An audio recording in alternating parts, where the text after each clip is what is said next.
Hello everyone, बहुत बहुत स्वागत है आपका आरके डॉट ट्यूशन में। आज हम देखेंगे क्लास 11 का क्वेश्चन पेपर संस्कृत का। देखिए, मैं बताती हूँ आपको क्या करना होता है। देखिए, जो फर्स्ट क्वेश्चन आता है इसमें आपको ढूंढने वाले लिखने होते हैं, ढूंढ कर आंसर करने होते हैं।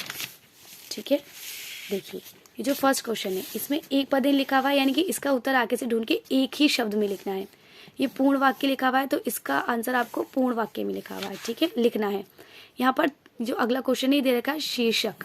ठीक है, शीर्षकांक लिखा हुआ है यानी कि शीर्षक, इसका शीर्षक लिखना है। यानी कि ये आप पढ़ोगे तो आपको पढ़ते पढ़ते ही समझ जाएगा, पैराग्राफ पढ़ते पढ़ते ही, कि आपने इसका नाम क्या देना होगा। ठीक है, जैसे ये पहला शब्द दे रखा है आपको, संस्कृत साहित्याम।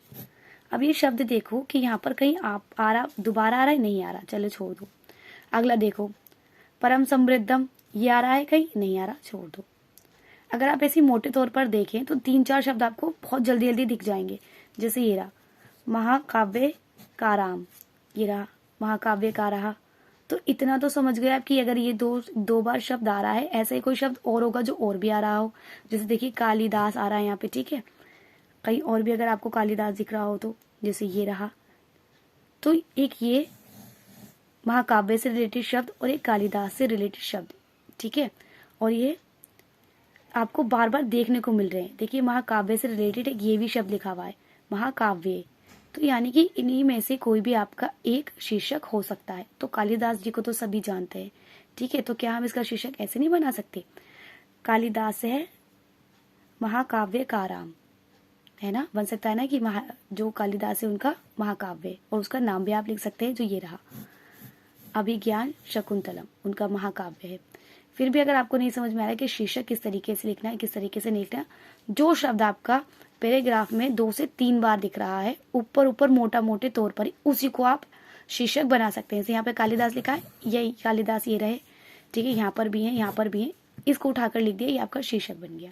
ठीक है, बहुत ज़्यादा ईजी होता है शीर्षक लिखना। चलिए नेक्स्ट समझाते हैं आगे क्या है। फिर आपको इसमें से एक टिक लगाने वाले आए हुए हैं। ठीक है, फिर अगला ये भी आपको एक टिक लगाने वाले आए हैं। नेक्स्ट आई है आपकी एक एप्लीकेशन है, नीचे दे रखी है ऑप्शंस, क्या भरने हैं क्या नहीं। अगर आपको ये आ रहा है ये कर लीजिए, नीचे वाला आ रहा नहीं, नीचे वाला अलग है, इससे अथवा में नहीं। ठीक है, ये आपको ऑप्शन में नहीं दिया हुआ, हालांकि ऑप्शन में आता है पर इसमें नहीं दिया हुआ है। नेक्स्ट क्या दे रखा है आपको नीचे एक कथा दे रखी है, यानी कि एक स्टोरी दे रखी है। यहाँ पे लिखा हुआ है ना कथा, इसको पूरा करना है। ठीक है, पुरियत का मतलब होता है पूरा करना। इसमें भी आपको मंचूषा दे रखी है, यानी कि छाट कर दे रखे हैं।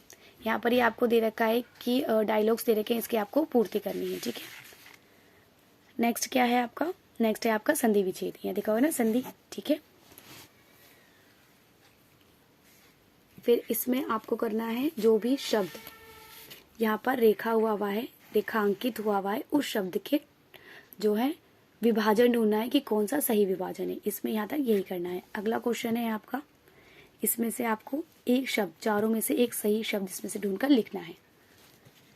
ये सारे क्वेश्चंस जो होते हैं ये आपकी स्टोरी में से आते हैं, जो आपको बुक मिलती है ना संस्कृत की, जो आप पढ़ते हैं उसमें से आते हैं, उसी में आपको सिखाए जाते हैं। और जो संधि वगैरह था वो आपका संस्कृत की ग्रामर होती है। ठीक है, इसमें से भी आपको चारों शब्द में से एक सही शब्द छाट कर लिखना है। ठीक है, इसमें से आपको देखना है कि ये जो लिखा हुआ है मुनि कुमार, इसको आप यहाँ पर किस तरीके से प्रयोग कर सकते हैं। ठीक है, अगला देखते हैं। इसमें से भी आपको 4 शब्द में से एक शब्द यहाँ पर भरना है। ठीक है, यहाँ तक 10वीं का ऐसे ही करना है। इसमें से भी आपको जो ये रेखांकित शब्द है, जिसमें नीचे अंडरलाइन हो रखी है, उसका सही शब्द ढूंढना है कि उसको किस तरीके से लिख सकते हैं। क्योंकि ये जो रेखांकित शब्द है ये गलत है, आपको सही आंसर ढूंढना है। देखिए 12 जो क्वेश्चन नंबर है उसमें आपका फिर से एक पैराग्राफ दे रखा है, एक पदेन यानी कि एक पद में उत्तर लिखने हैं, पूर्ण वाक्यन यानी कि आपको पूर्ण वाक्य यानी कि पूरे सेंटेंस में आंसर लिखना है।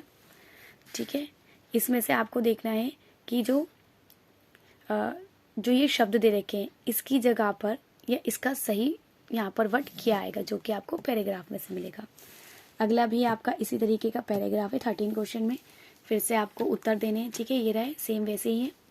यहाँ पर क्या है, यहाँ पर भी वो ढूंढने वाला है। नेक्स्ट जो क्वेश्चन है 14 नंबर का, ये भी ढूंढने वाला है। ठीक है, ये यहाँ तक ये सारा ढूंढने का है।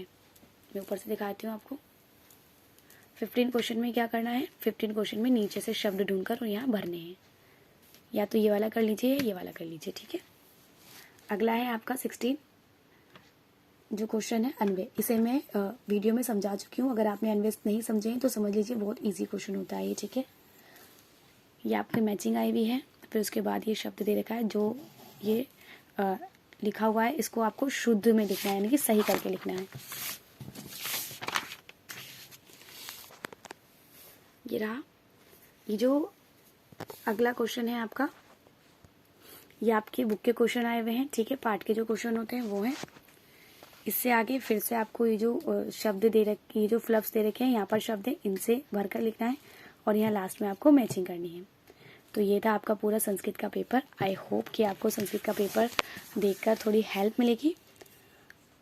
इस वीडियो के लिए इतना ही, मिलते हैं अगली वीडियो में। Thank you. वीडियो पसंद आई हो तो प्लीज़ लाइक करें, चैनल को सब्सक्राइब करें।